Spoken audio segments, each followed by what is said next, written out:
ମୁଁ ପୁଣି ଆପଣମାନଙ୍କ ସମ୍ମୁଖରେ ଆଜ୍ଞା 2-3 ମିନିଟ୍ ପାଇଁ ପୁଣି ପ୍ରଭୁଙ୍କର ବାଣୀକୁ ମୁଁ ଆପଣମାନଙ୍କ ପାଖରେ ରଖୁଛି।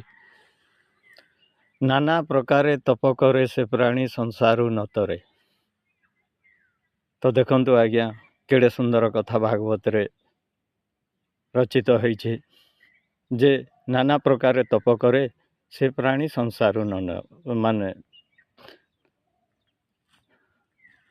ତ ଦେଖନ୍ତୁ ଯେ ଆମେ ଦେଖନ୍ତୁ ନାନା ପ୍ରକାର କର୍ମ କରୁଛୁ ଶାନ୍ତି ଟିକକ ପାଇବା ଲାଗି। କିଏ ହୋମ କରୁଛି, କିଏ ଯଜ୍ଞ କରୁଛି, କିଏ ତୀର୍ଥ କରୁଛି, କିଏ ବ୍ରତ କରୁଛି, ଏମିତି ନାନା ପ୍ରକାର କର୍ମ କରି ଚାଲିଛୁ। କିନ୍ତୁ ଆମେ ବାସ୍ତବିକତା ନିଜକୁ ଭୁଲି ଯାଉଛୁ ଯେ ପ୍ରକୃତରେ ଏସବୁ କାର୍ଯ୍ୟ ଯଦି କରିବା ତାହେଲେ ପ୍ରକୃତରେ ଆମର ମନକୁ ଶାନ୍ତି ଆସୁଛି କି ନାହିଁ। ଦେଖନ୍ତୁ ଆମେ ତୀର୍ଥଟେ କରୁଛୁ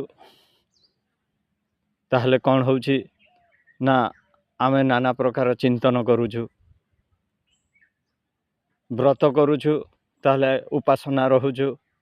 ଆମର ଚିନ୍ତା ସେତେବେଳେ ଥାଏ କି ମୁଁ କେତେବେଳେ ବ୍ରତ ସାରିବି, ଶେଷ କରିବି, ତାହେଲେ ମୁଁ ମୋର ଭୋକ ମେଣ୍ଟାଇବା ପାଇଁ ଯଥାଶୀଘ୍ର ଖାଇବି। ଏମିତି ଆମର ଚିନ୍ତା ଅନେକ ଥାଏ।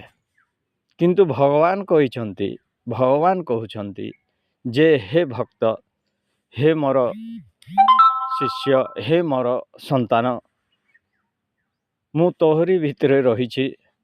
ମୁଁ ତୋତେ ହିଁ ଚାଲିବା, କୁଦିବା, କର୍ମ କରିବା, ଖାଇବା ପିଇବା ସବୁରେ ମୋହରି ଶକ୍ତି ହିଁ ତୋ ଉପରେ କାର୍ଯ୍ୟ କରୁଛି। ତେଣୁକରି ମୁଁ ତୋହରି ଭିତରେ ଅଛି। ତୁ ମୋତେ ଜାଣିବାକୁ ହେଲେ ତୁ ସଦା ସର୍ବଦା ମନକୁ ନିର୍ମଳତା କରି ସରଳତା ସହିତ, ଭକ୍ତିର ସହିତ ତୁ ଯଦି ମୋତେ ଖୋଜୁ ତାହେଲେ ନିହାତି ମୋତେ ତୋହରି ଭିତରେ ମୋତେ ପାଇବୁ।